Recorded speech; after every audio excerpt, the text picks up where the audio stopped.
السلام علیکم دوستو، آج ہم آپ کو بتائیں گے رزق خالص اللہ کی طرف سے ہوتی ہے، چاہے کسی بھی شکل میں ہو۔ کہتے ہیں ایک عابد حرم شریف کے پاس رہتا تھا۔ ہر شب کو 2 روٹیاں ایک شخص اس کو دے جاتا، تمام دن روزہ رکھتا، شام کو بعد افطار کے وہ روٹیاں کھاتا اور بجز خدا کے کسی سے مشغول نہ ہوتا۔ ایک دن اسی کے جی نے کہا، تو اپنی روزی کی تسکین اس مخلوق سے کرتا ہے اور جو تمام مخلوق کا رازق ہے اس سے بھولے ہوئے ہے، یہ کیسی غفلت ہے۔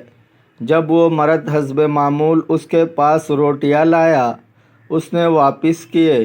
3 دن اس فقیر کو گزرے، کھانے کو کچھ نہ ملا۔ اپنے خدا سے شکایت کی۔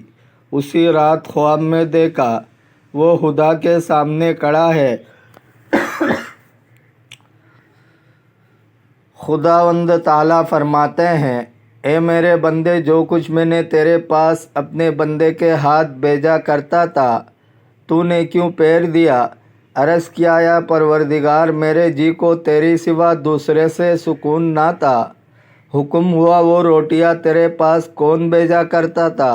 کہا، خداوند تعالیٰ تو ہی بھیجا کرتا تھا۔ فرمایا، تو کس سے لیتا تھا؟ کہا، تجھ سے لیا کرتا تھا۔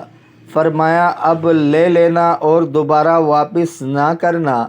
پھر اسی حال میں کیا دیکھتا ہے کہ وہی شخص روٹیاں لانے والا خدا کے روبرو کھڑا ہے اور خدا تعالیٰ فرما رہا ہے، اے میرے بندے، میرے اس بندے کی روزی تو نے کیوں موقوف کر دی؟